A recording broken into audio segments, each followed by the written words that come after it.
Welcome back to the show, everybody. This is the Monday Mashup, the show we bring you as part of the upper tier offering here each and every week. If you could subscribe to the channel, hit the bell notification button and drop a like on the video. And we have a special show tonight. We have a guest on with us tonight, not just me and Marky, but of course my co-host Marky, coming all the way from Stockley Park in West Dublin. Yes. A referee by heart. We're also joined by Tony Brown. Tony, how are you, my man? How you doing, lads? What's the story? How are you, Browner? All good. I'm all good. We'll start off, Good. Marky. Tell us where they need to go for Hogan Elite Trophy here. Yeah, lads. Facebook, Instagram, get on it, lads. Give us a follow and a like. Busy summer ahead. Like I said, a few confirmations and communions and stuff coming up as well. So keep on social media. And Dortmund have just scored 1-0 from a corner. Just looked like a free header as well at the back post. 49 minutes gone, 1-0 Dortmund. Matt Hummels. Yeah. Oh, love it. But yeah, get on socials and like I said, give us a follow and a like and keep up to date with all things Hogan Elite Trophy here. Unless you're a PSG fan right now, you may. Unless you're a United fan. But like I said, we're joined by a guest tonight, Tony Brown. Tony, how are you? Tony looks after Legends 11.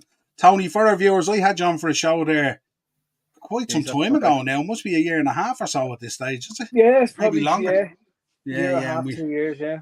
Yeah, last time we had you on, we were talking about all the, like, you gave us a rundown of Legends 11 and what it is and how it all comes together and all. And we were obviously talking about how difficult it is with COVID, I think, at that time as well. It was hit badly by it and stuff like that. But for some of our new viewers in there, let us know tell them what's Legends 11 and what's it all about. And then I have a slide there with the matches you have over the summer and all. You can tell us the great characters and the players of the past that you've booked into these and all this kind of stuff. Yeah, no, Legends 11 was the brainchild of Colin Telford. Colin was an ex-pro. He worked in the UK and there was a bit of a demand here for getting some of the old players over to play in events for fundraisers for charities or football clubs.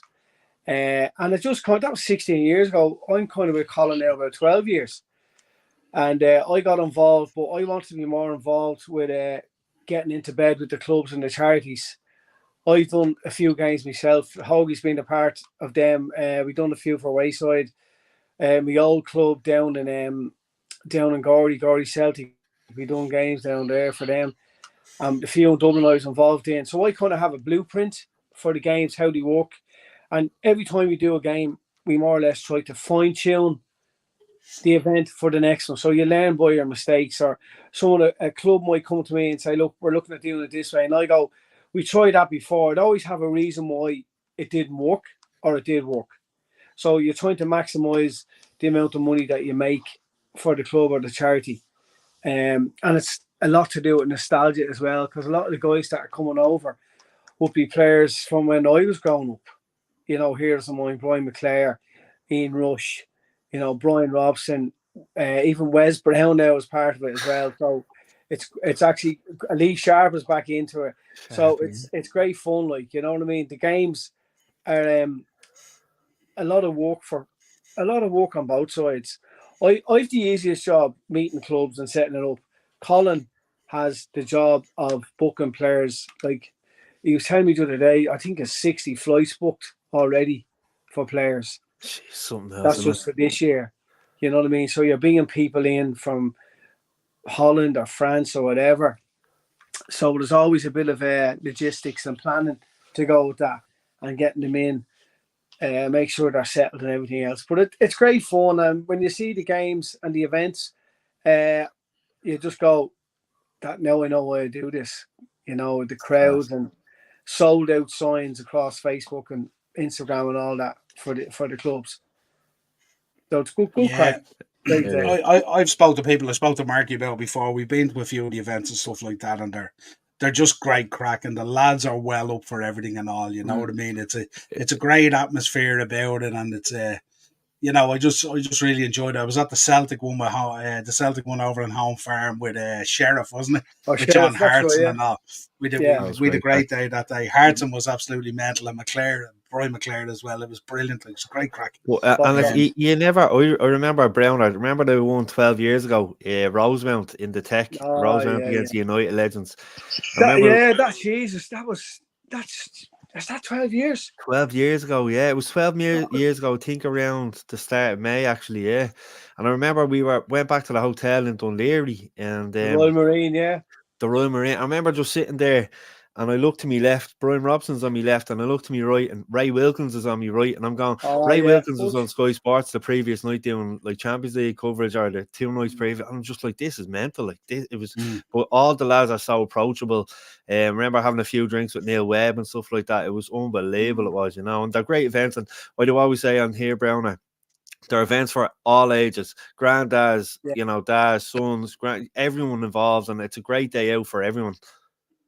It's kind of, Tony, isn't it, Tony? It's like a kind of a passing of the torch, really, isn't it, through generations? Because when I was at the Celtic one, there was granddads there with their sons, with their sons, and it was right down through the generations, and they were talking about John Hartson and when he played, and all these players that you brought over and all. It was just a fabulous day, but it was interesting standing there in the crowd, listening to what lads in the crowd now were saying to the kids, like, you should have seen this lad when he was in his prime and all, and it's great. Like, without the belly, and then you're Brian McClare turning on a sixpence, leaving 2 lads for dead and banging one into the top corner from 30 yards, and you go, when was he in his prime, did you say there? And all, look, it's brilliant. Yeah, it's always, you always get that. I do get it. Even now I get it. Jesus, Browner, he's brutal. And I said, okay, try and get the ball off them.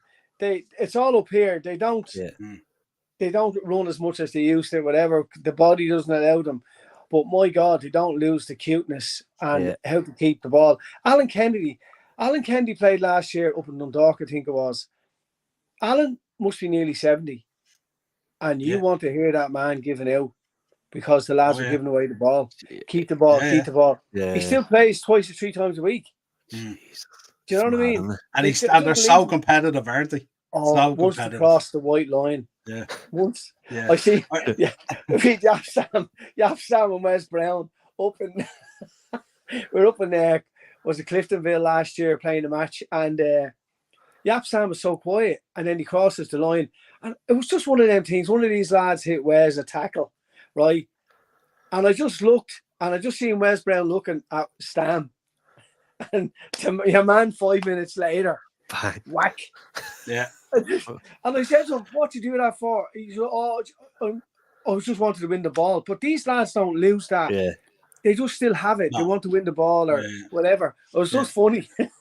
I heard Yap was getting stuck in the Tech ground there was it last year? Yeah, last September or whenever it was. He was getting stuck in lads as well, Against Bray. Yeah, do you know what?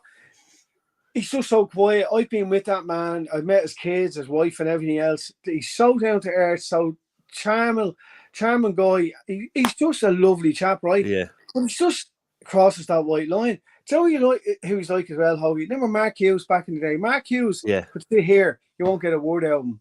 But as soon as he puts that jersey on and crosses the white line, it's just a different animal. Yeah. That's the way these fellas are, isn't it? It's a different breed. It doesn't leave them. They still want to win. Yeah, something that's missing hugely in the game today, actually. Something that's missing really big time in the game today these days. Yeah. Well, look, I was brought up on 80s and 90s and Robson and all these lads, Incy, and even like Blackburn. You look at David Batty and all these fellas. They're not around Ripley anymore. And all, do you remember them? Like Stuart Pearce, my idol. I mean, these lads just. I'm not even watching a Dortmund game there and lads getting a tap. I just go, get up. You know what I mean? Joke nowadays, isn't it? Like, and the lads are mimicking them down the local fields every Saturday and Sunday, diving all over the place. That sort of way. It's ridiculously. Well, I seen a kid here a while ago. He got fouled in one of the local clubs here, and he got up. He went, referee, under 12s, and he was looking for the card. It's a joke. Isn't it? Get him off. Get him off. Yeah, 100%. It's a joke, and they don't realise that like. These all lads idolise them, and they will replicate not just celebrations, but they replicate all that. The other side of things, like the darker side of things. I just going down the line, I've seen another young fella. Cuffing his ear. You would have done that down the Rosemount. You would have been. No, Jesus, you know what? Tommy Hogan would trip you up. You would have. You'd be butchered. Yeah. Let's take a few comments. Williams in, what's up, lads? Huge goal How's from it going, Dortmund. Will? Absolutely massive goal from Dortmund. 1-0 on the night, 2-0 on aggregate. Dortmund looking in pole position at the moment. Yeah. 58 minutes gone. Round's in, big up round. Well, lads, how you getting Round? on? All good. Hope you're good. And Warren is in from Warren's St. Talk. Hi, Niall and lads. Hope you're all well. Lads, have you seen Chucky lately? There's a question for you. Yeah. Well, do you know what? I'm going to shed some light on that. The amount of people that have said to me over the years, Jesus, Brown, what's going on with McClare? He looks like one of the Furies and the Wolf Tones. I said, I tell you what, I know you've asked him this question. He says, Tony, I just let me hair grow. The only time I get my hair cut probably is if I have to go to Old Trafford and I'm meeting the boss. He might say, McClare, get your hair cut. But he says, I'll take an inch off the beard. I might take a bit off the hair. But he's retired now, and that's the way he is. Yeah. But people think, he must be down and out. No, he's not. He's Far just from it. happy out in his life. He's so easy going. I'll be talking to him quite a bit, and he's just a top bloke. And you have to remember, McClare is a proper hero of mine as well. When Ferguson signed him, I think he was the first player to score 20 goals since George Best, maybe. Yeah. You know what I mean? And you look at even now when you look back and you see some of the goals he got, he was a big cog. You know, he went striker back to midfield, and then he was just used as a sub, if you like. Yeah. But my God, he was a brilliant player for us. And then obviously Sir Alex trusted him that much to take over the academy after when Chucky retired then, and he was involved with the Scottish FA and stuff like that. Yeah, Andy Roxbury, he's some football and brain on him as well. Like, people forget that as well about him, you know. Yeah, Warren back in. Go ahead, Tony. Yeah, I look at the game against, as you said there, against Sheriff last year, and McClare. I think it was 30 yards out, and he got the ball, and it's like his leg didn't even go back. Dump. It just went. And you know what was brilliant about that, Tony, as well? The lads on the Sheriff bench were giving him socks. And you remember when he scored, he ran over to the Sheriff bench to give them lows. Like, he was giving a full on to the lads over there and all. So young Lee Daly was marking him. Young was marking him, and Lee plays for St. Paul's in our team. I know Lee is mad tall, isn't he? Yeah. He must be 9 foot, right?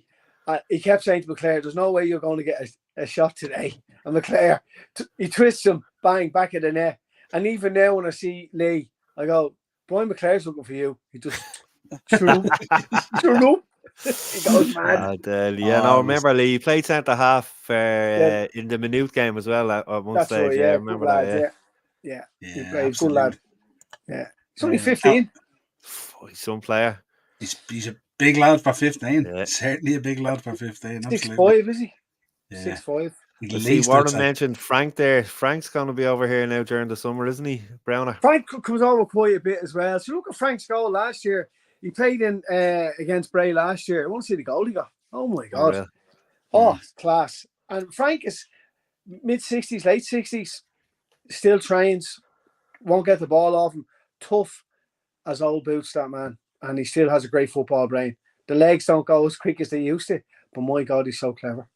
Yeah, I remember, Brown, the Wayside game, and we were up in the home in Tala near Kiltipper there. Remember Jerry Hayden? Yeah. Jerry, my dad played with Jerry as well, and we were up there, and Frank was turned around to me, he goes, "Do you know Wayside?" I said, "I used to play. What's the pitch like, and what are the opposition like, and all?" So you could see the clogs going in his head. He was thinking about what's going to be going on at 3:00, you know. Yeah, he's brilliant. Yeah, he's a great guy. Matt Williams in. Can we get the legends to show up for the FA Cup final? We might have a chance. that was said to me last night as well, would you believe? And I said, yeah. And then we were trying to say, many of the legends that we have coming over have actually won the FA Cup. There's quite a few of them. Yeah.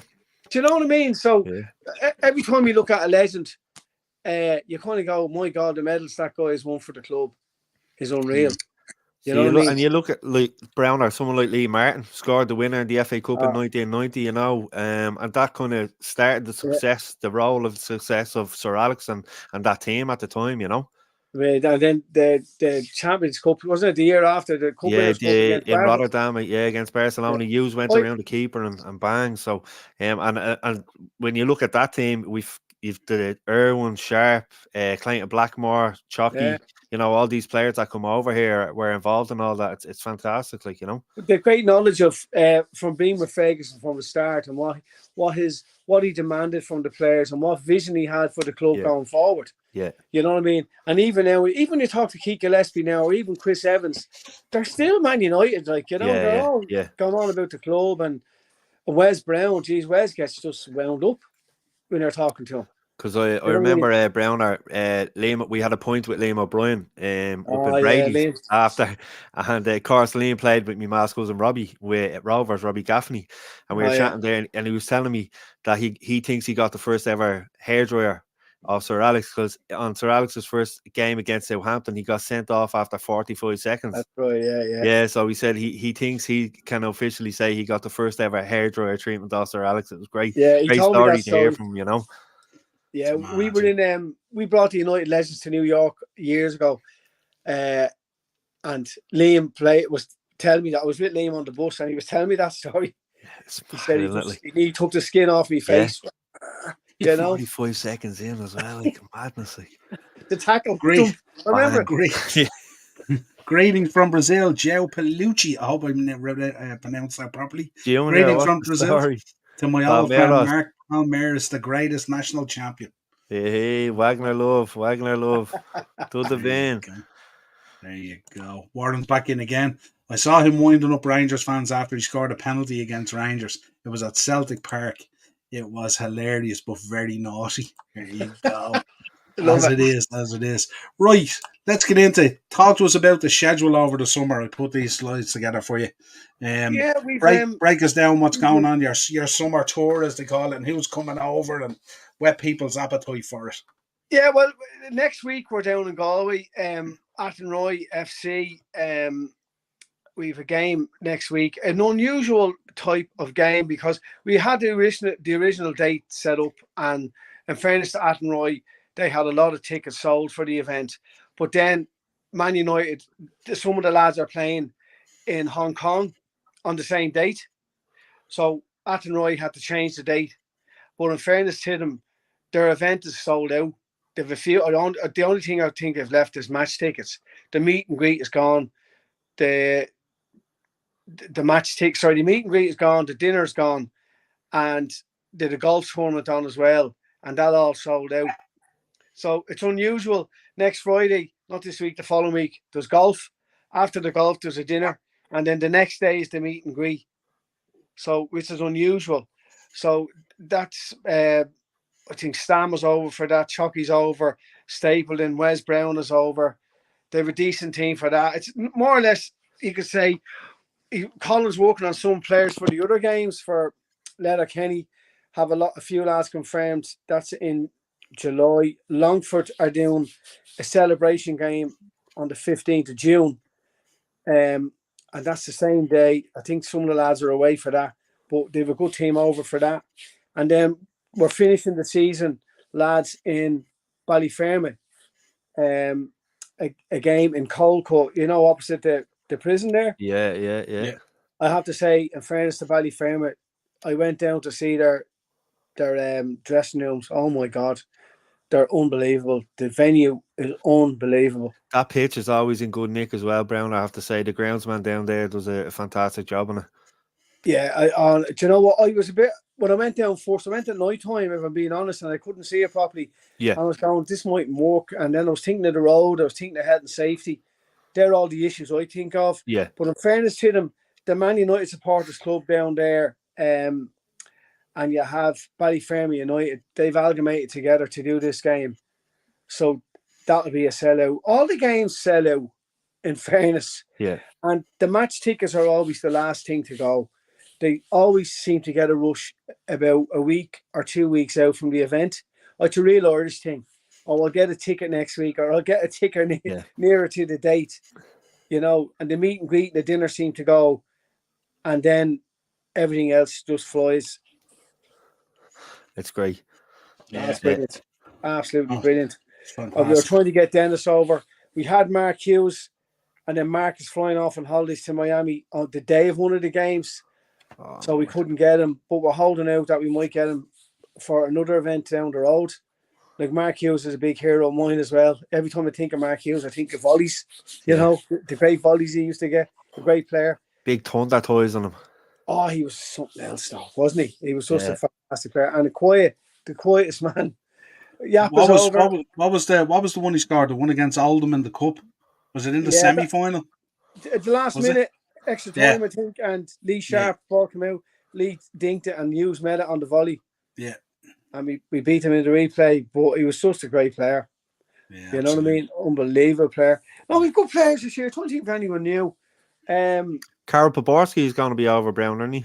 He's Carol's been over. Yeah, Carol is over. Yeah, a great guy, an unbelievable guy. He was a bit apprehensive at the start, because usually go to Old Trafford, are picked up and all of this. But now, because our events, you've seen our events, are just so laid back. Yeah, you meet all the players, and he actually liked that. And then he ended up coming a day early because he used to like Dublin.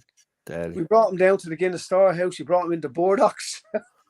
Nice. You know what I mean? So he just loved it. And he said, I just love Dublin, he said.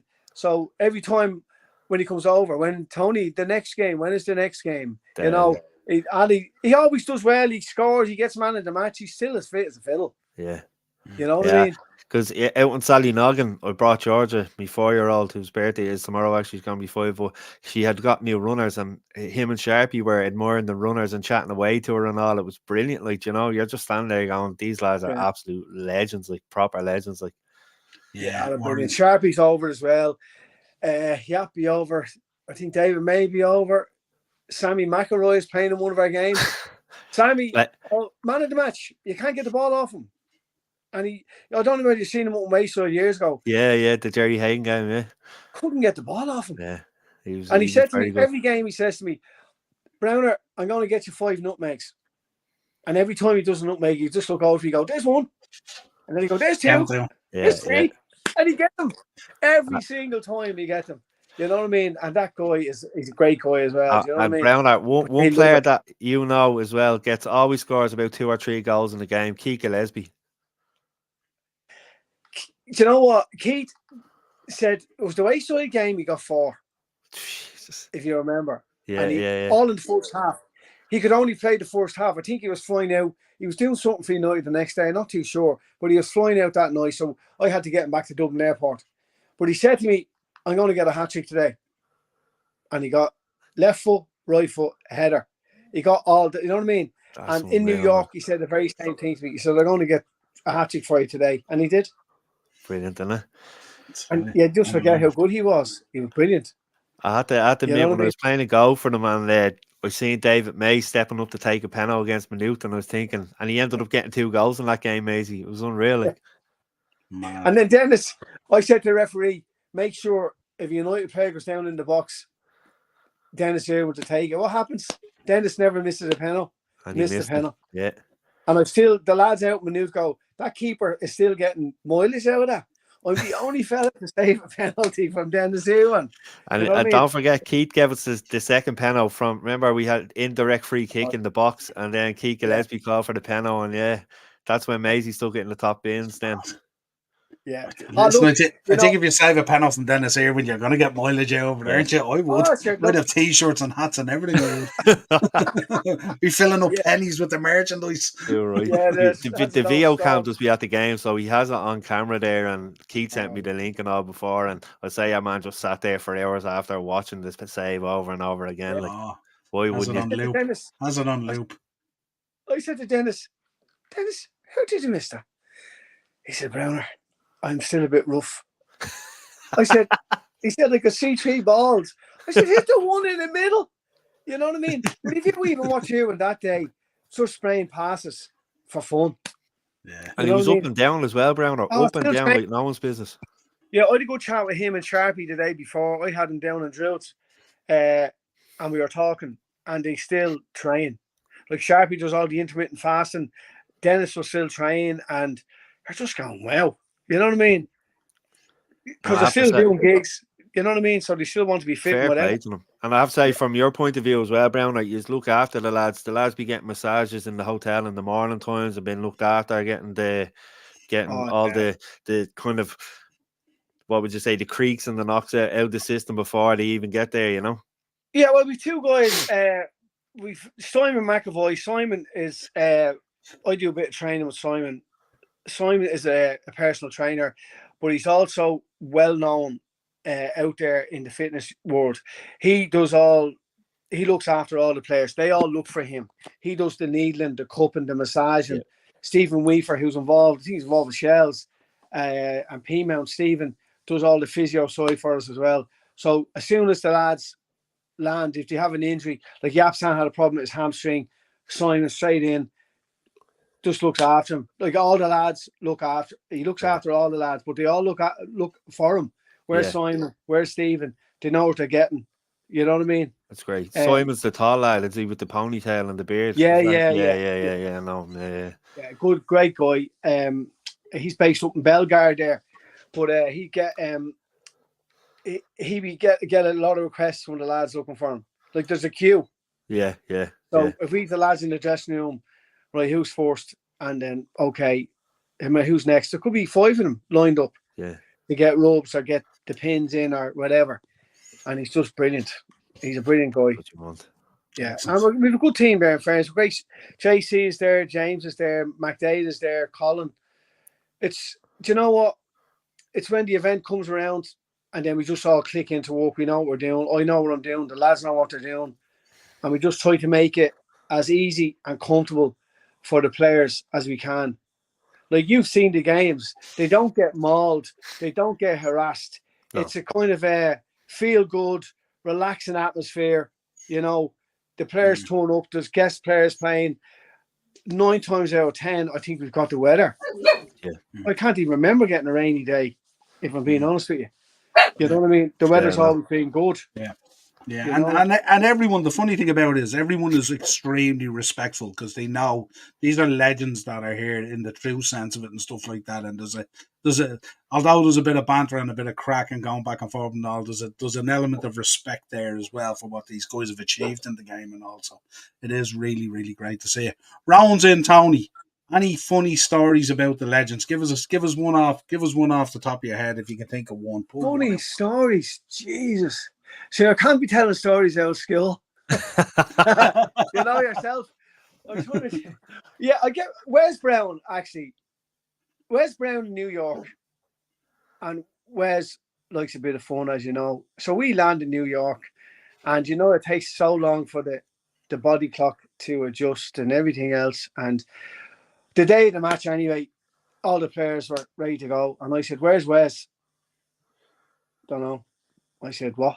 Don't know, can't find him. But anyway, lads were gone. Wes comes in the hotel. I said, "Jesus, Wes, come on. Up, get him ready, bring him out to the game, right?" The man he's dying, he's in bits, right? And he's sitting in the dressing room.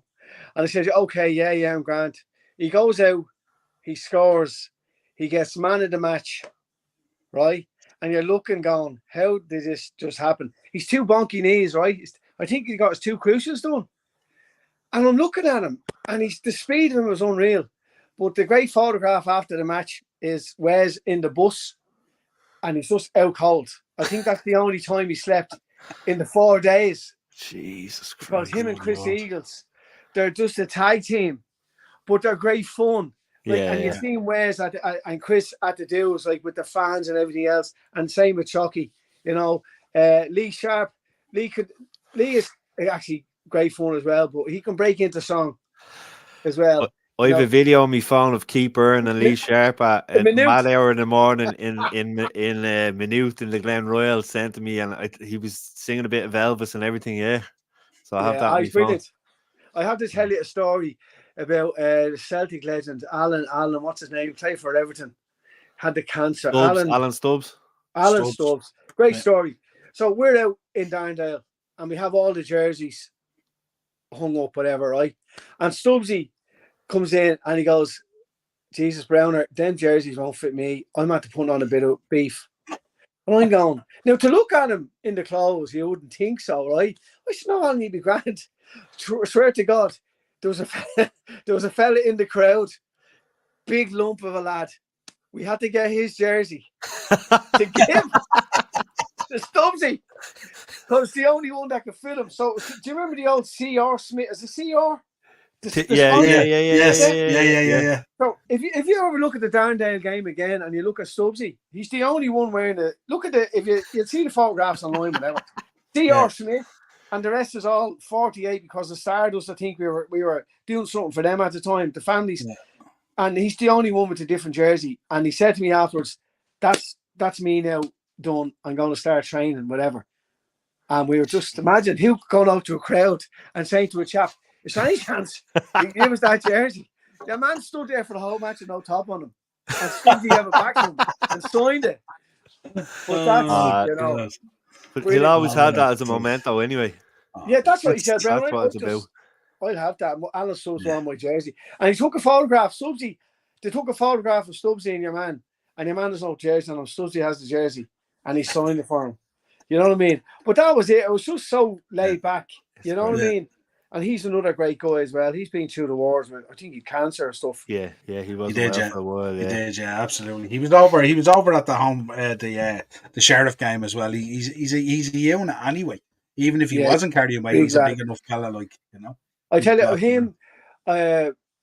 We had what's his name? We had him and Darren Jackson. Those three of them, and Stilian Petrov. The three of them had serious illnesses. Like Darren Jackson had a brain hemorrhage. Stilian, I think, had leukemia or cancer of the blood.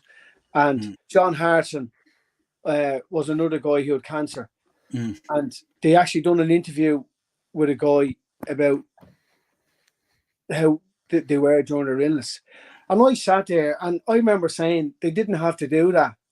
But they were trying to promote the value of life and what it's like. Live each day and live in the moment, and how the three of them had all these illnesses and were at death's door. John Harrison, I had him in at Q&A in Dublin, and you could hear a pin drop in the room where he was telling people what he went through. Yeah. You know what I mean? So, and people forget that as well. They're human like the rest of us. Yeah. A lot of people in the room could relate to that, or they knew someone that was in a certain predicament, probably similar to the chaps.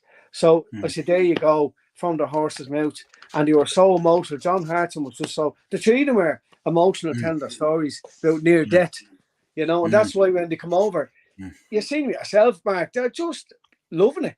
Yeah. When's the next one? When's the next one? Even down at Ballier that time with myself, yourself, Dennis, and Clayton. And for the Q&A. The queue was out the door, like down the stairs, out the door, out the pub, around the corner, you name it. They waited before the thing even started. The amount of things they signed and had time just to talk to everyone and everything. And then we had a few drinks with them in the interval. Remember, it was just myself, yourself, and them and all. It was just chatting, sitting there. It's unbelievable, It's like sitting with my dad and his mates at the pub. You're just chatting away and all. And I was texting one of the lads I knew, and he said he played against Dennis in Inchicore and CIE years ago. And he said, just ask him. I said, he won't bleed and remember. And I said, Dennis, look, Phillips after texting me that. He goes, do you remember that? Did they used to wear blue? And I'll text Philip. He says, yeah, what? So it's just little things. It's unbelievable, lads. Like I said, if anyone's around the place, get down to one of the events, bring some merchandise down and get it signed, memorabilia, and get it signed. It's really, it's memories that last a lifetime. It really is. Well, it's funny you used to say that, Mark. You look at the events that were in Dublin this year, I think, and I think I might have touched on this to you before. A couple of people rang me and they were saying, Jesus Browner, you're robbing the people. The events for Andy Cole or Ryan Giggs. I said, look, they're nothing to do with us. We don't really do that type of thing. Yeah. And I do agree. I said the prices are a bit extreme. So I wanted to bring my two boys right now. My two boys are men. But it's just how I wanted to bring them to Andy Cole. It's nearly 600 quid. Yeah. And I said to the guys, you're the same people that when we do meet and greets, you're giving out about the price. The meet and greet is 20 quid. Yeah. And you're meeting 10 legends. 10 legends. Like you're meeting Stam in the Noggin Inn last year, had a baby on his lap. Carl Poborski had twins sitting on his lap.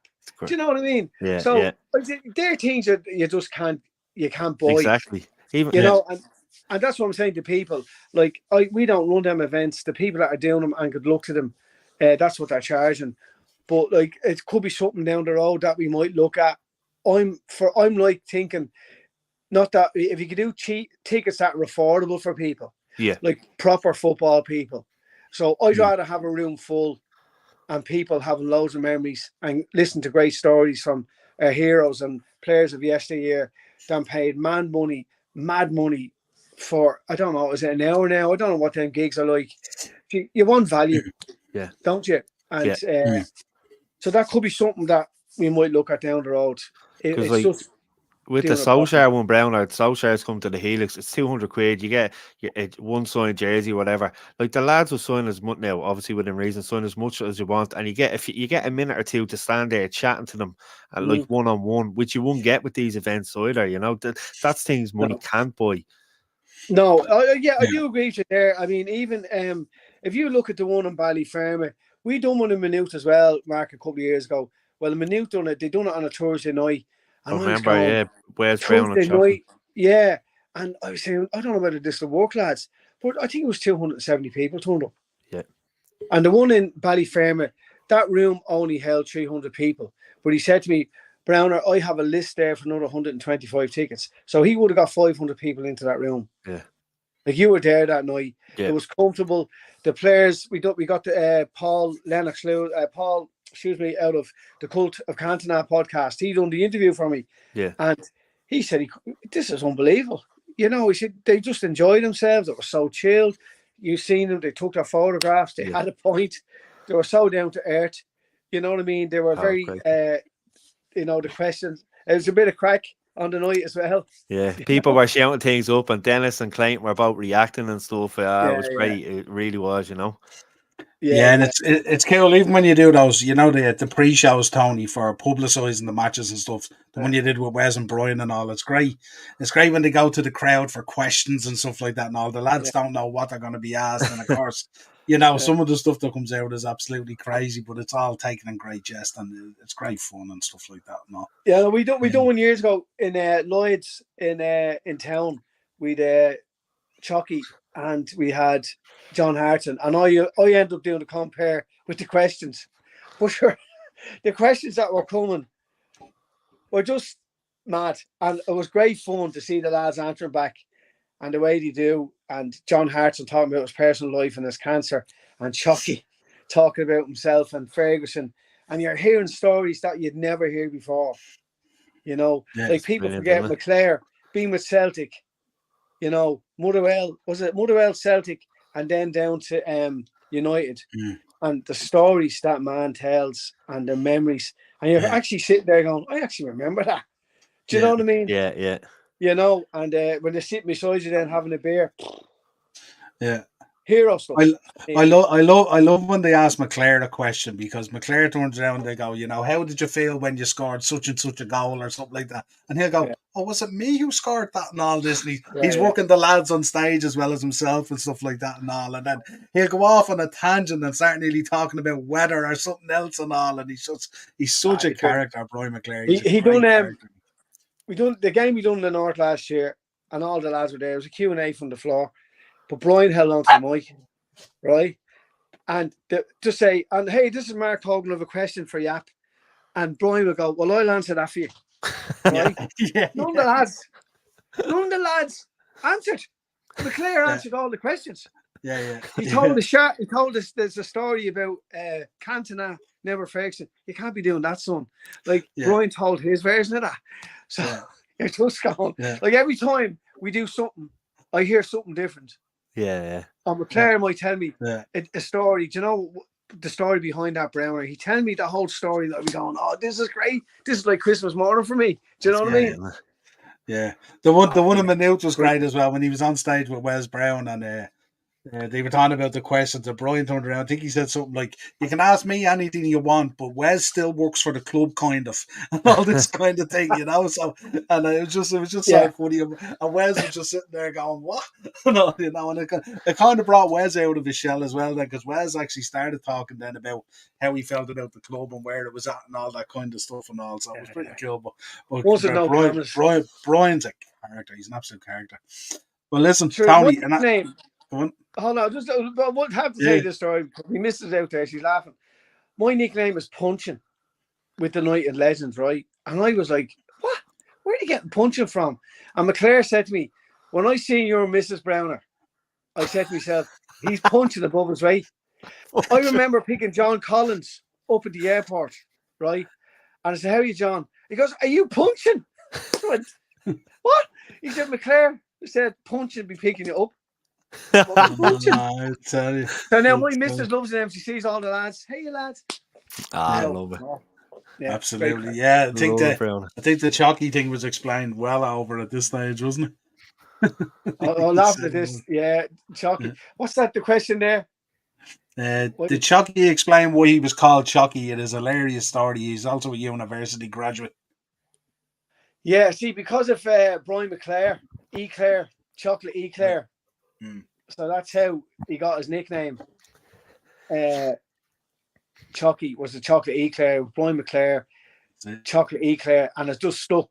And then he was doing the was a captain's log. Do you remember that? He used to do a little Yeah. in the match programs. Yeah. So because he was so witty, and you both know Brian what he's like, and he can come out with all this stuff. Mm. So it was Steve Bruce that pushed him. Why don't you start doing little snippets for the club? So he used to do Chucky's log, was it, or captain's log, whatever It was it was. Captain's log, yeah. Captain's log in the United Or Review, something yeah. like that. So he said every time it was so popular that every time the match program, they used to go straight to his story, because he'd be after telling stories on the lads in training or whatever happened with Ferguson. So he just had a unique storytelling style. And he brought humour to it. And he is very funny when you're with him. Jesus Christ. Yeah. I'm nearly sure he has a podcast as well now, Brown, or does he? Does, yeah. Yeah, he said that to me the last time. He said, "Oh, I must get you on that." And I was going, yeah, but then it just, went out. Yeah. But he said that to me, he does. I don't know who he has on it now, but I never even looked at it. I must check it out. Even the stories from himself would be well worth a listen as well, you know? Yeah. There's something really endearing about him, isn't there? Like he can hold a room very well, and even in company and stuff like that, he's kind of he has that energy about him when you talk to him and stuff like that and all. Yeah, he's absolute character. Joe wants to know, Tony, Cleberson ever going to be invited to take part in the Legends We team? had Cleberson lives in the States, and we had Cleberson booked in for the United game in New York. And whatever happened, I think it was the day before the event, we got an email that he couldn't make it. He's doing coaching or something, and he couldn't make it. So really, because he's in the States and their games are Ireland based, we don't really use him. You know what I mean? Yeah. Most of the lads, the furthest we probably used was Jaap Stam. Henrik Larsson. Henrik was living in Denmark at the time. I think he's the furthest one. Most of the guys are UK based. Yeah. They're Manchester, like Ray Houghton's in London. Who was it? Jimmy Case, Paul Walsh, I think, are in London or Southampton, I think, maybe. Jimmy Carter's in Southampton.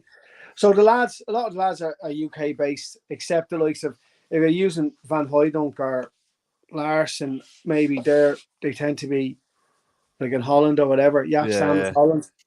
So would you get Larson for the United Legends, Browner? Oh, look, we've asked the question so many times. I was lucky with Jared Doolan's game. I had sent a personal email to try and get him, and we got him. And I couldn't believe we got him. Yeah. And I couldn't release his name because he was still under contract at the time to a club in Norway or something. I don't know what the legal was behind it. But I only released his name the week before the game, and we sold 3.5 tickets in about 4 hours overnight. As soon as Henrik Larsson was announced, I had every radio station, newspaper onto me looking for an interview with him. But that guy is so quiet. Jaap Stam is quiet. Henrik is so quiet and a humble guy. Yeah. And he got man of the match that day, and he scored against Willie Simpson. And Willie Simpson's a class act. Yeah. You know what I mean? So Willie gets a bit of stick off me for that. That's what. No, we couldn't. Cleberson, he lives in the States. Well, I tell you who we got in New York at the airport. Do you remember Sean Goder? Yeah. Played for Man City. Retired Gary Neville. He had just landed in the States, and he was on his way down to Jamaica. And Sean played for United as a kid. So we said, "What are you doing?" "I'm going down Jamaica, whatever." I said, "Do you fancy playing in the game?" Played. He was class. Love and it. do you know David Corley, do you? No, I've heard of him, all right. David Corley is a mad Man City supporter, right?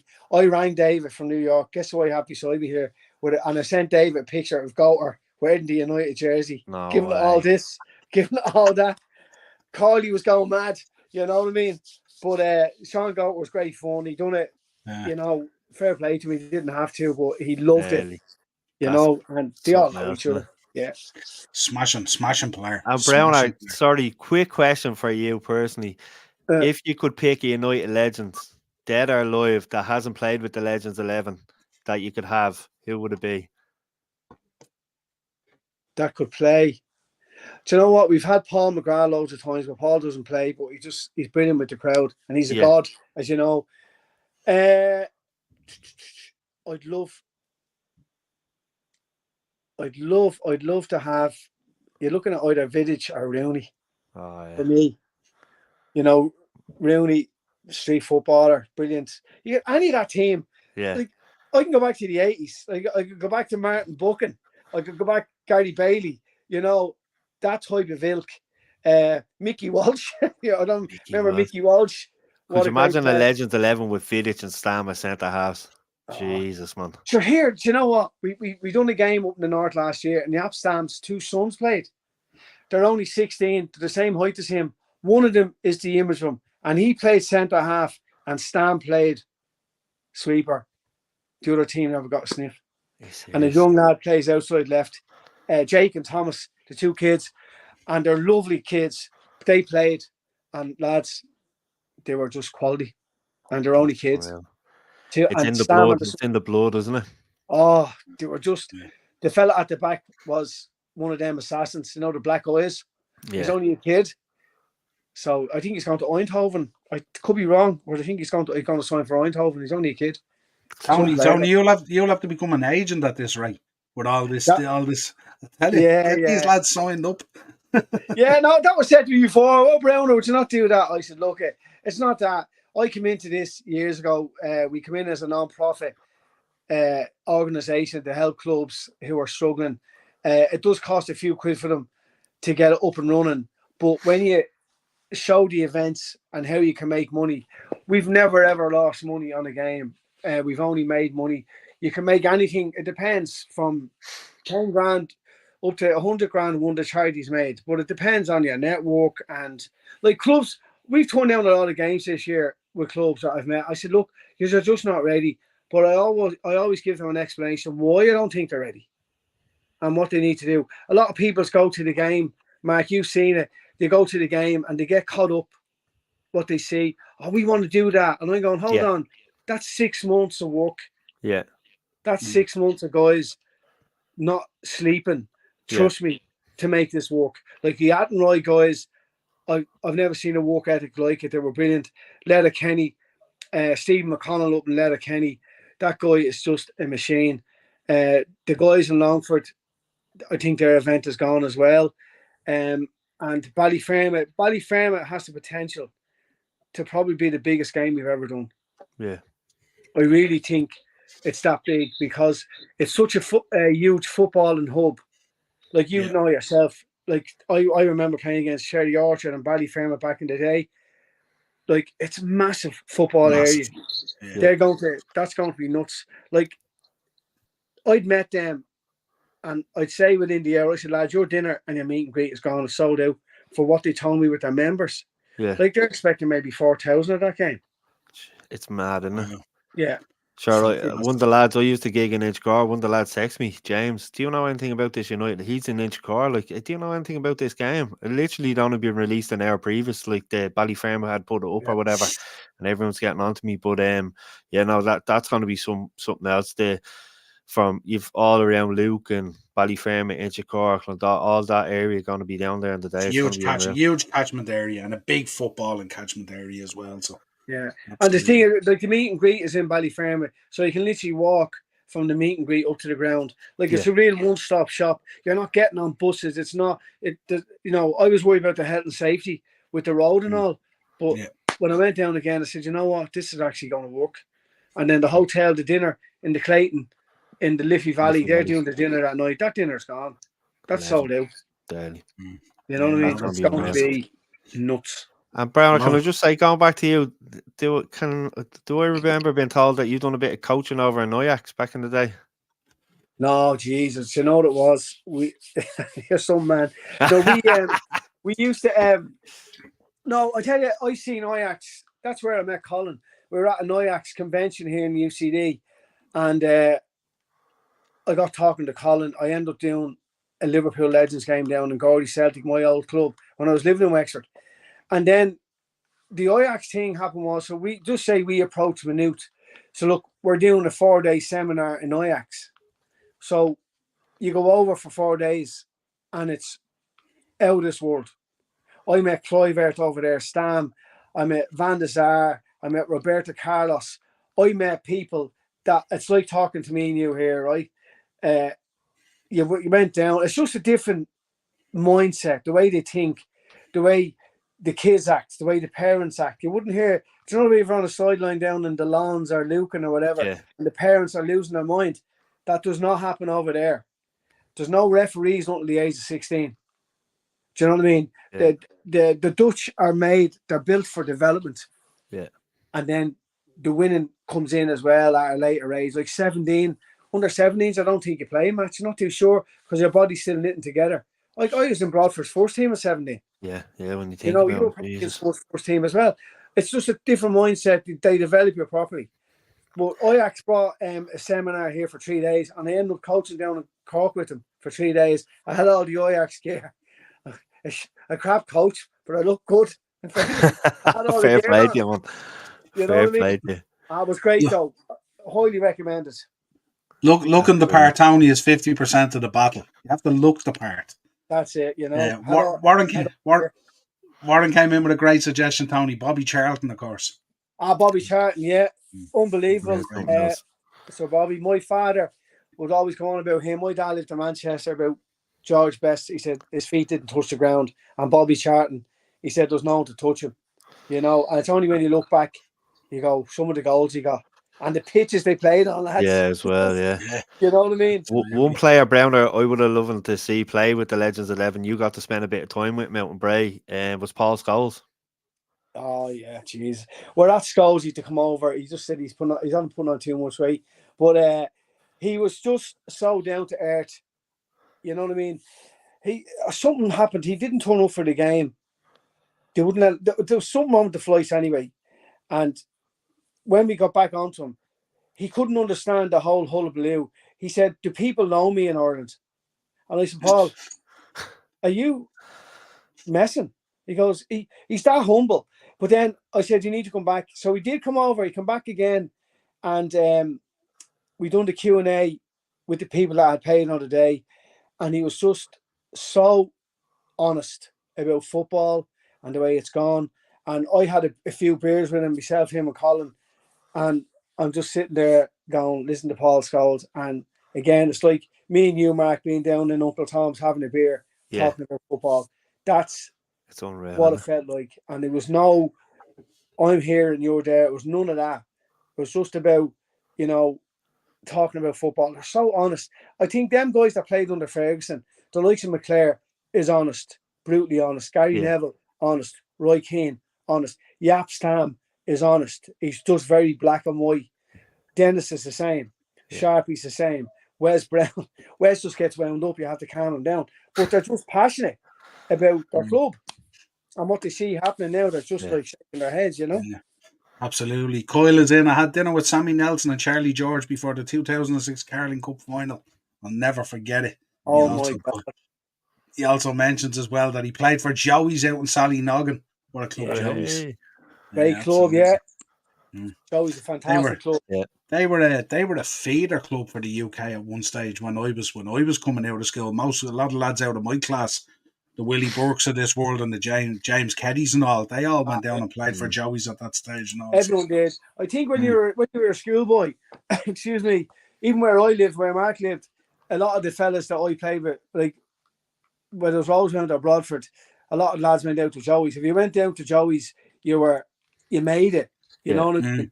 And Joey's had some great players, and a lot of the lads did go over to the UK. If you were even down in Joseph's clubhouse, you'll see the jerseys all around the clubhouse of guys that have gone on to play for Ireland at different levels. Yeah.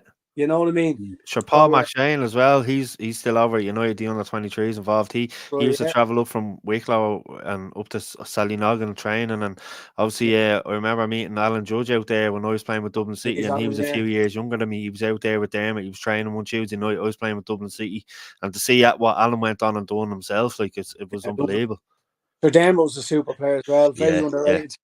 A bit mad on the pitch there, Dermot. Did he have a stint over in Fulham, Browner? Dermot did. Yeah. Did he? I think he played 1 or 2 games over Fulham, but obviously captain of the FAI winning team of Bray in 1990, wasn't it? Yeah, he went for Bray. It was just Shells for a season, I think. Yeah. Absolutely. Coyle is in Niall. When I played with them, they were hugely connected with Blackburn. Best days of my life. I think that was the Pat Duffer took, didn't it? Wasn't Duffer down in Joey's? Yeah, and then he got to move to Blackburn, didn't he? I think. I think Pat Devlin had an offer to do. That was kind of the link between Blackburn and Bray, and they were kind of a feeder club for Blackburn. And in fairness to Devo, he did try and get a few of the kids over, and he did succeed. And Blackburn actually came. I think they came to Ireland to play a friendly, as did Newcastle, because when Kennedy Dalglish went to Newcastle, Joey's amalgamated with them as well, because Dalglish and Devo would be kind of close enough. You know, I remember being invited to Knocker Bow to watch Newcastle training. Alan Shearer in the flesh, what a beast! I was actually there myself. I went on the hop from school. My dad brought me over, Brown. I remember it. Yeah. Shay Given was there. Philip Albert and all. Yeah. Yeah. Nice. And of course, he's mad. A young Gavin Gunning signed for Blackburn from Joey's as well. Joey's young lad. Joey's fun player. Yeah. Gav was a bit mad in the head, wasn't he? Yeah. I think I look at it. Must be something in the water down in Rosedown to like. Is it all on? I'm not saying anything. What a team! Ted is in Tony. He's saying you should be head of the FAI. At least you have the passion for the game and the knowledge. There you go. Be a good shout, Browner. Yeah, no. I know. Do you know what? I love the football. I've kind of fell out with football years ago. I think the parents kind of ruined it for me. They're expecting 100%. Too much out of kids, and I was always about developing the kids. I didn't care. Like when I was managing Wayside, I used to say to the lads, go out and play with freedom, play football. If you make a mistake twice, I'll give out to you, but I will never give out to you. Just go out and play. Yeah. You know what I mean? And they did. They were brilliant. And I do that with the kids now. I've done it with the academy kids down in Wexford. But Jesus Christ, the parents, my God, Johnny's better than him, and I don't care. Yeah. I was always about developing the kids. It was never winning's nice. It is nice. Yeah. But develop. You know what I mean? Because 100%. There's a blast from the past there, Browner. Look at the name on the screen there. One of your old teammates. Yeah, Ozo. Yeah, he's Paulo. Yeah. Paulo, I played Paulo in Bradford. And Paulo tell you this, he used to drive me mad. I met him at a Joey's tournament a couple of years ago, and he's only having a heart attack. And I said to him, they actually found a heart, right? And he goes, yeah, I had to get stints in, Browner, and the reason why I got the heart attack was all those years covering you, he says to me. I used to kill him. And Paulo tell you this. I said, Paulo, I'm going to kill you. Lazy. Like, look at Kofi and Eddie O'Sam. Yeah. They were brilliant players. Like Eddie used to play with us on a Friday night. He was unbelievable, even back in the day. Like, yeah, Paulo has had a great League of Ireland career, and he's a League of Ireland legend.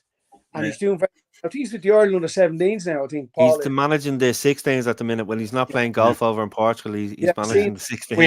We had him on. He was on the podcast with us. Remember, Mark? We had a He was saying obviously Robbie Gaffney was the reason he went up and signed for Pats, because Brian Kerr had sent Robbie down to him, and Robbie used to bring him to him and from training. Obviously he was playing with Mount Marion or something at the time, I think it was, and that's the reason he said he signed, and the reason he got his debut was, unfortunately, Robbie broke his leg down in Limerick, and that's how Ozo came on and made his debut for Pats. So it's funny how these things happen, you know. I remember Paul. We went Paul's with Bowes, I think. Billy Young brought him out to Bowes, and I remember myself, Paulo, Eddie, Kofi, Keith Sheddles. We went out to the home farm to do a trial with Ray Tracy. And the was spent walking around Talca Park on our toes. The Osams, after the first night, never seen again. They were never seen again. They hated training, especially Paulo. Yeah, Paulo's hamstrings are gone at the age of 15, I think. My hammers are gone. He was always injured, sick now. But that was Paulo. But when that's what he said about Marion Browner. He loved the social aspect of it. Going across to the Deer, what was the across from the Deer Park? The Coyley's pub.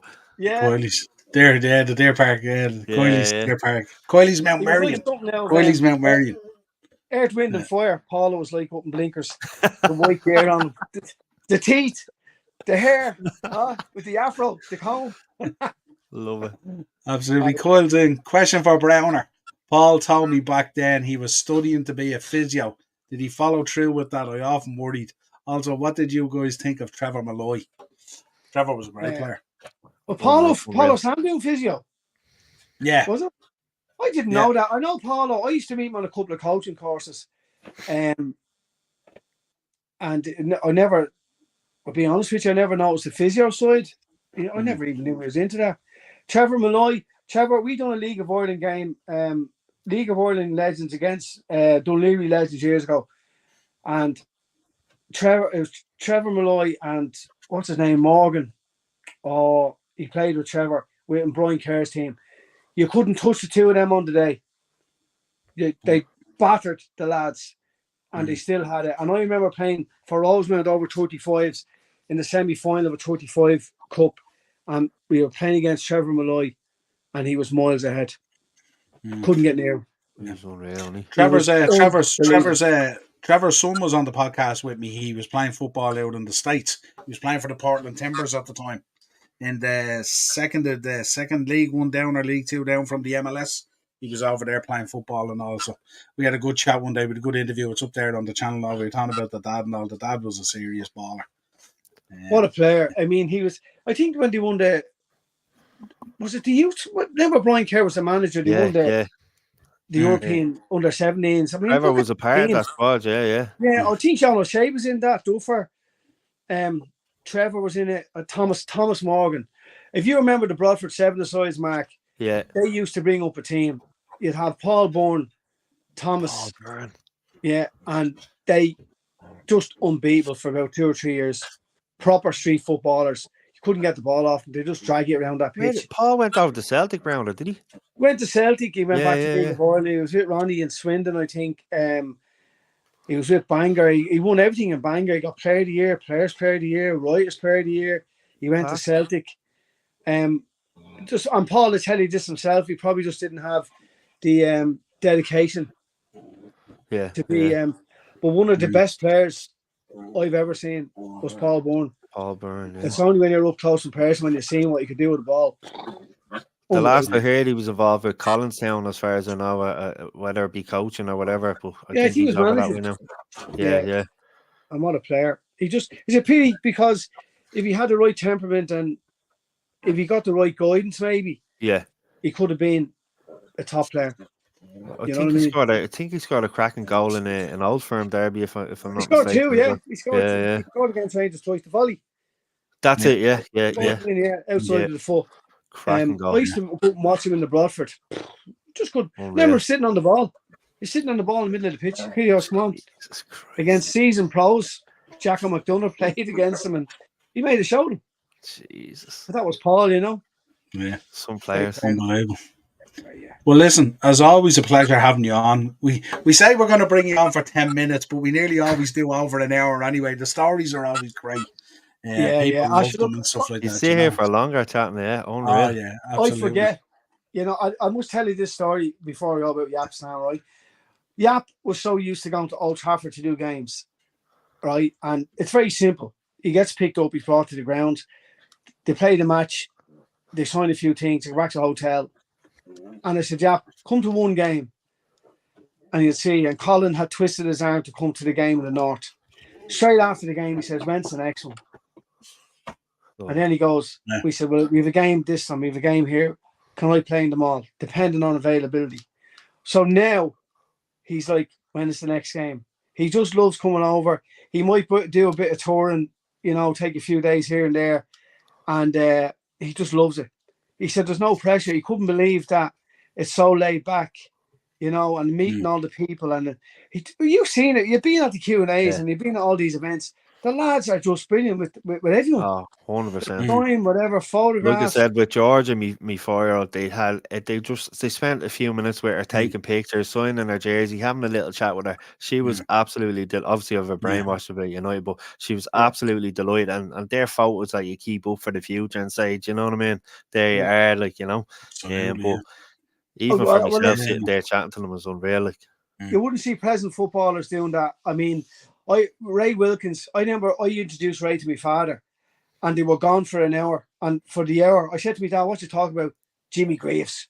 We're after being talking about Jimmy Greaves for the last hour. And they were like two mates in the pub having the point. And Ray will all get this one. Sammy, my dad said, oh, Ray will get this one. I'm going, what happened here? The two were just talking about football. Unreal, isn't it? Jimmy Greaves, Stanley Matthews, they were going on about, you know, and you're just going, Ray Wilkins didn't have to do that for me. Yeah. But he was just a lovely, lovely guy. I actually remember. Do you remember at the Dunleary event, the compare started talking and everyone was still chatting in the room? Ray Wilkins got on stage, took the microphone. Yeah. Do you remember? Yeah. Do you know what he said to me? He was doing an auction. We were doing an auction. I was doing that game for Diabetes Ireland. 4 of my kids are diabetic. And my eldest daughter was going through turmoil at the time. And there was a centre out in the north side. We couldn't get it open, lack of funding. And I said, no, we need to get that open. So I said it to Ray, we're having breakfast. And he goes, what's this game for? And I told him, I'm going to do something for you. And that's the night he got up, Mark. He actually slaughtered people in the room for their lack of manners. Well, And then he says, I'm going to do a round of golf with me and a pal. I'm going to start at 700 quid. Now it went for, I think it was 14 or 1500 quid. But the guy who won it told me, he's a Browner, he picked me up in London. I spent 3 days with him and Gianluca Vialli. I met the Chelsea first team. I went for a round of golf. I didn't pay for a drink. I didn't pay for a hotel. I was chauffeured everywhere. And Ray Wilkins, when we left, gave me a Man United and a Chelsea signed jersey. Jesus, fair play. That was Ray Wilkins for you. Imagine being with Vialli and him in the nightclub or where they were. Jesus Christ, that's unbelievable. What an absolute gent. I always remember that though. Just got up, everyone was talking. He told him to shut up and he started doing the auction himself. Like, yeah, he went mad. He was snapping over that. And he said to me, is that okay? Like 1,500 quid. He said, I'm going to pay for everything. I'll pay for that. I don't worry, you keep the money. I said, no, Ray. No, I'll pay for flights, hotel, everything's on me, said Tony. And I'll look after him. And my God, did he look after him. Jesus, that's unreal, isn't it? Your man was a Chelsea fan too, so he was like even Christmas morning for him. Yeah. You know what I mean? But look, that's what these events are about as well, you know? Yeah, exactly. Yeah. Feel good factor. It's amazing, isn't it? Say that again?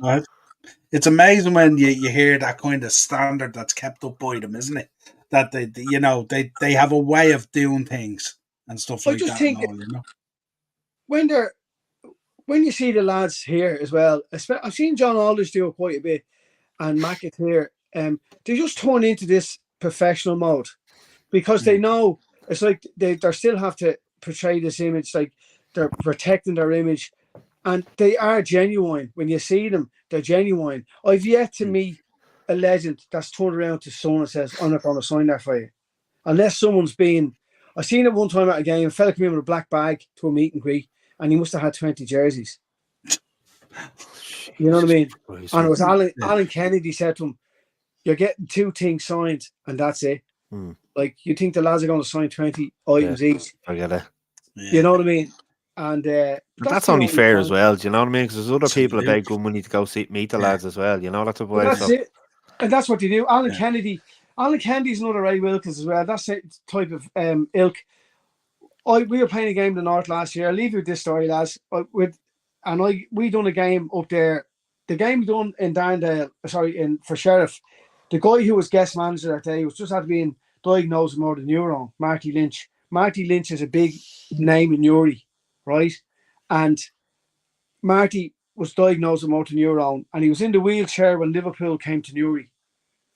And he was lost his voice. And his son rang me. He said, look, Brown, my dad can't go to the match. So I said to Alan Kennedy, do you fancy coming to a house with me? Yeah, in the car. We drove up to the house in Uri, went in. Alan gave him a signed jersey, a signed photograph, gave him a hug. That man passed away a week later. But I'll always remember his wife saying, Tony, you have no idea what that done to the whole house, because we knew he was going, right? He's in the wheelchair. But Alan Kennedy says to me, I don't mind doing that. He says, this is life. And I said, my God, Alan, you didn't have to do that. No, he said, because you don't know what other journeys people are on. Yeah. And if I can help that person. Now, Alan walked into the room and it's just energy. And it's just, you're going, this man has won the European Cup. He scored the winning goals in the European Cup. And here he is in a house, in a council estate in Uri, hugging this man, saying that you make me, motivated and blah, blah, blah. And you inspire me. I'm going, can't buy that. Yeah. I didn't ask him to do any of that. Yeah. I just asked him to come up and sign something. But that's man, Alan for you. Yeah. You know?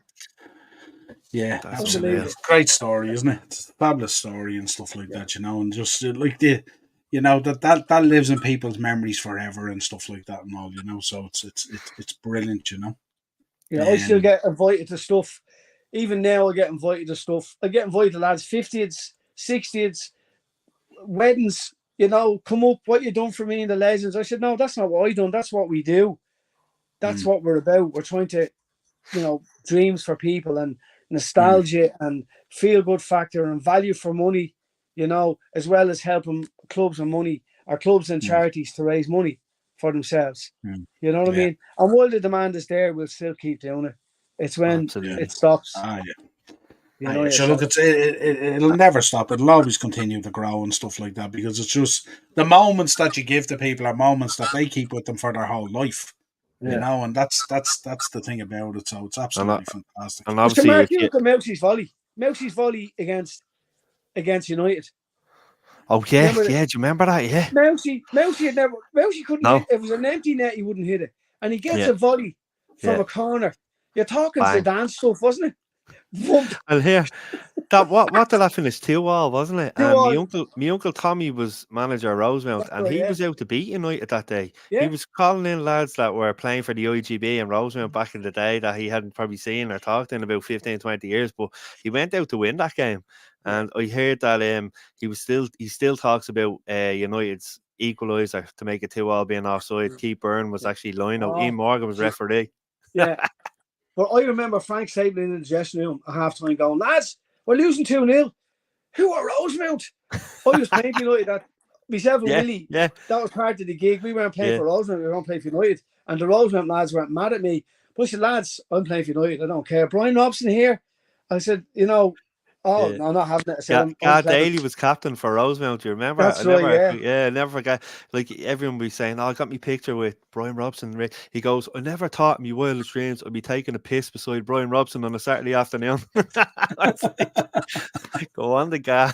That's guy. Unbelievable. Unbelievable. Yeah, no, absolutely fab. Well, listen, Tony, love it. Always love having you on. I love the stories. Thanks and for having me, lads. the reminiscing and all that. You're welcome on anytime. So anytime you want to jump on to promote a match or a gig or whatever's going on, feel free to jump on. Or if you just ever want to jump on just to reminisce about League of Ireland or players or whatever it is, and just have a feel-good factor sort of chat and stuff like that, you're welcome to come on anytime. Appreciate you giving us the time and stuff like that. So, folks, make sure you check out Legends 11 and all. Tony, call out, where can they contact you or see your Facebook, all that kind of stuff? Well, a lot of the stuff is on social media. And like Athenroy, it's on Facebook. All the clubs are all on Facebook. Ballyfermot's on Facebook. Letterkenny's on Facebook. Longford is on Facebook. They're all on Facebook, social media, Instagram. The club websites, I'm sure they have all the information on it. Like there will be, I can't tell you, but there will be a few more big surprises coming along. We're waiting on one or two things to happen, and if they come true, there'll be one or two players that we haven't used before. So that should be interesting. So, and we're still always looking to improve, whether it's United, Liverpool, or Celtic. We're always looking to improve the players and try and freshen it up. But look, still the games are sold out and the events are sold out. So as I said before, there's a market there for it, and people like it. And we try and make everything affordable. And today, as you said earlier, for your granddad, your dad, all my uncles go to the games. They're all United fans, and they're all 60, 70. And I do see them nearly at every game. You know what I mean? It's brilliant. And it's great for them, and get talking to the lads and everything else. Great fun. Unreal. Listen, invasion here. Look, Yeah. The mascots are trying to take over.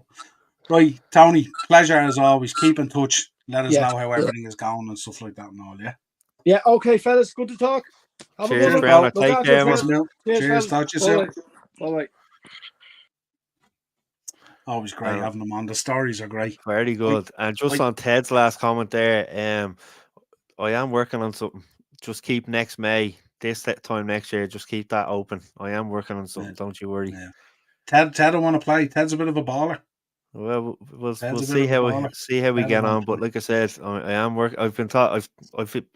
I was about 6-8 months ago. I rang you and I said I have something in the works that I'm thinking about doing as well. So absolutely, we'll put something together. Yeah.